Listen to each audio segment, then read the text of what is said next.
I don't remember most of high school. That's probably a strange way to begin a video about remembering high school, but it's true. I couldn't tell you what I did on October 17th, 1983. I don't remember what I had for lunch. I don't remember most of the conversations. I don't remember every teacher, every assignment, every Friday night. And yet somehow, I remember the whole thing.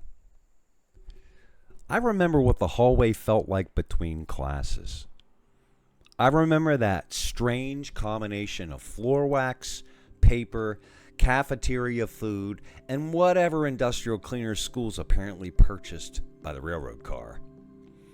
I remember the sound of hundreds of lockers slamming shut. I remember teachers rolling television sets into classrooms on those big metal carts and knowing immediately that whatever happened next was probably going to be better than class. I remember hearing a song coming from somewhere and immediately knowing who it was. I remember getting into somebody's car with absolutely no plan, and apparently considering that a plan. And the strange thing is, if you're somewhere around my age, there's a pretty good chance you remember it too.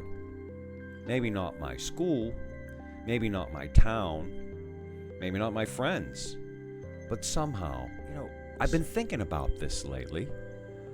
Why do so many of us remember growing up in the 80s as though we all attended different branches of the same enormous high school? I mean, it's easy to say that we're nostalgic, because of course we are. Every generation eventually looks backwards. But I think something else happened to us. We grew up during one of the last periods when millions of teenagers could have completely separate lives while sharing remarkably similar cultural experiences. There weren't 10,000 places for culture to hide. There were a few television networks, maybe a handful of radio stations, the movie theater, the record store, and the mall. And maybe MTV, if your parents had finally decided cable television wasn't going to destroy Western civilization. When something became popular, it didn't merely find an audience, it seemed to find everybody. A song came on Monday morning, and by Friday, half the school knew it. A movie opened, and suddenly everybody was repeating the same lines. Some ridiculous fashion appeared, and within 6 months, it had somehow reached kids living hundreds of miles apart who had never met one another. We didn't call any of this shared cultural experience. We just called it Tuesday. And because there were fewer choices, we sometimes experienced things we hadn't chosen. That's something I don't think we appreciate enough. The radio played a song you didn't like. You heard it anyway. The family watched something on television that wasn't your choice. You watched it anyway. Your friend liked the band you couldn't stand. You heard them anyway. There wasn't an algorithm quietly constructing a universe where everything had been selected specifically for you. Sometimes the world simply handed you something, and occasionally you discovered that you liked it.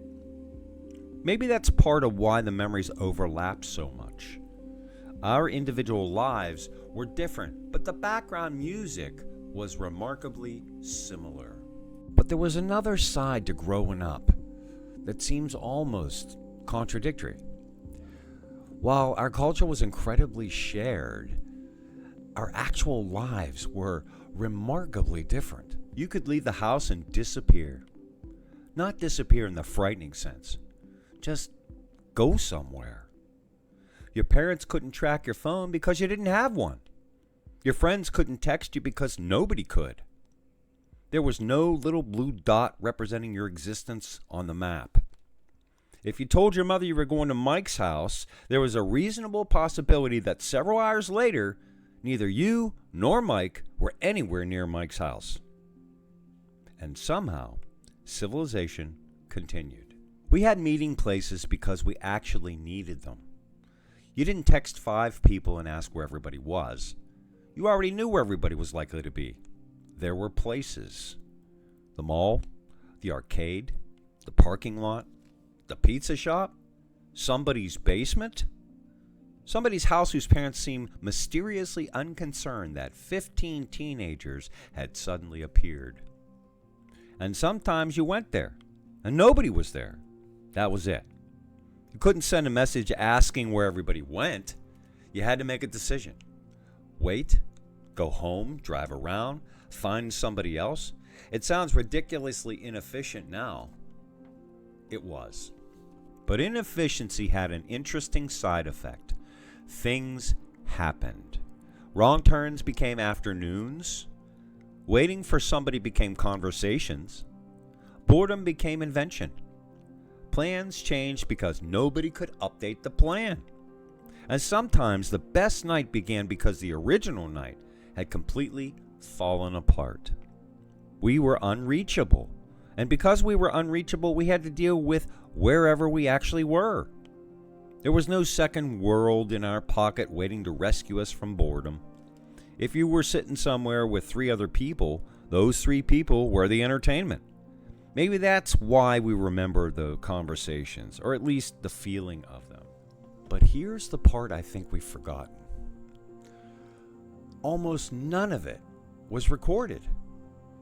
Think about how strange that is now. Entire years of our lives exist in maybe 20 photographs. If you were lucky, somebody's parents owned a video camera, roughly the size of a microwave oven, and occasionally dragged it out for Christmas. Otherwise, most of our lives just simply happened. There might be no picture of the place where you spent every Friday night. No video of your best friend laughing. No recording of the voice of the girl you were convinced you would love forever. No photograph of the completely unremarkable summer afternoon that you'd give almost anything to walk into again for 5 minutes.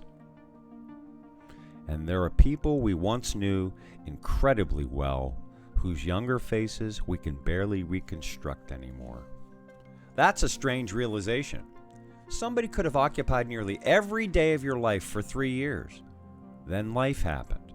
People moved, jobs came, families came, years piled up, and now there might be 3 photographs proving the 2 of you ever knew each other.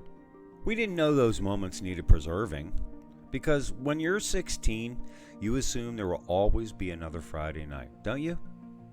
There will always be another summer. Everybody will always be around. Your parents will always be upstairs. Your friends will always be down the street. The house will always be there. The school will always look the same. And that old car somebody's father let you borrow will somehow always be sitting in the driveway. Nobody tells you that the ordinary things are temporary. Well, maybe they couldn't, because even if somebody had told us, we wouldn't have believed them. So our memories became the photographs. And memory is just a terrible photographer. It loses details. It changes things. It combines one afternoon with another. It forgets names and rearranges rooms. Makes summers sunnier than they probably were. And it conveniently edits out some of the boredom. Some of the insecurity too, I guess. Embarrassment and maybe a little bit of stupidity. Because let's not kid ourselves here. Being a teenager in the 1980s was not magical every minute. I mean, we got bored. We got rejected. We worried about things. We made spectacularly stupid decisions. We had bad haircuts. And some of us had extremely bad haircuts. We sat through classes that we hated. We fought with our parents. We wanted desperately to grow up. You know, that's the great joke of all this. We couldn't wait to leave the exact period of our lives that we'd eventually spend so much time trying to remember. But memory does something interesting. It doesn't preserve the calendar. It preserves the feeling, and every once in a while, something unlocks it. Maybe a song, or an old telephone ringing, the smell of a school hallway, or the interior of a car you haven't seen in 40 years. Perhaps an old shopping mall, a movie you haven't watched since VHS tapes were stacked beside the TV. And suddenly, you're not remembering an object, you're remembering yourself. That's why I don't think we're actually nostalgic for cassette tapes. Cassette tapes were terrible. I mean, they hissed, they tangled.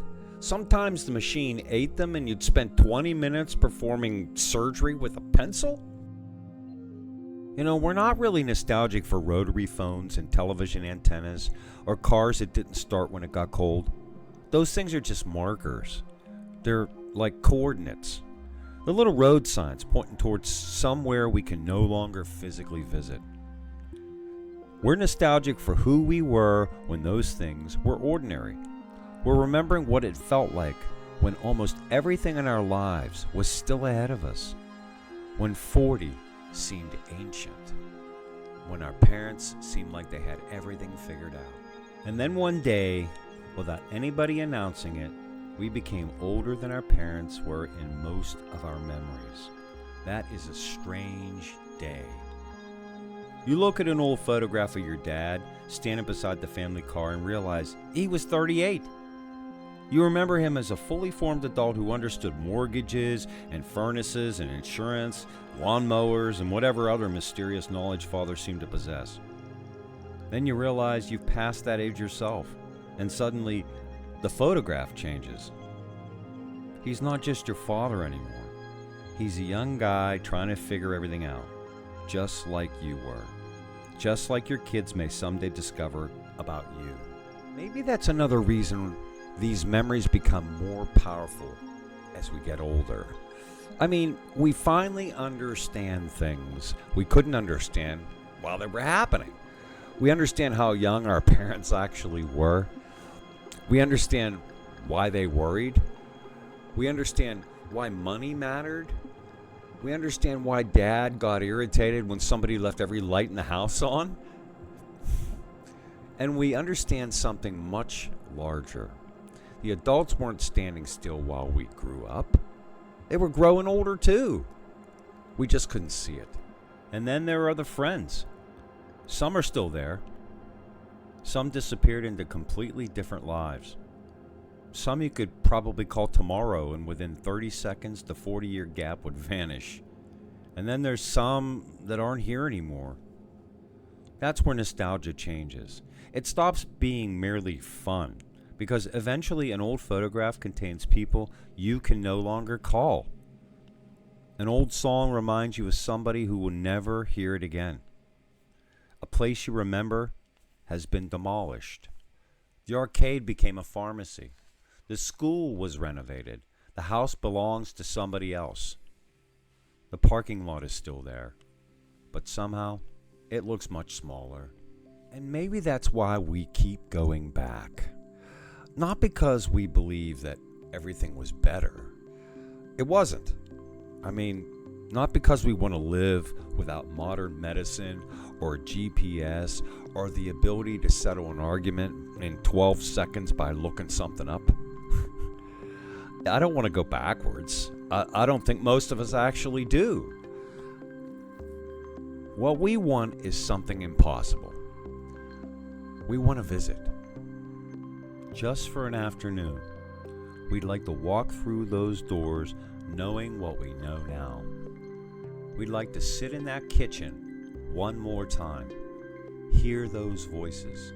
See those faces. Maybe pay attention this time.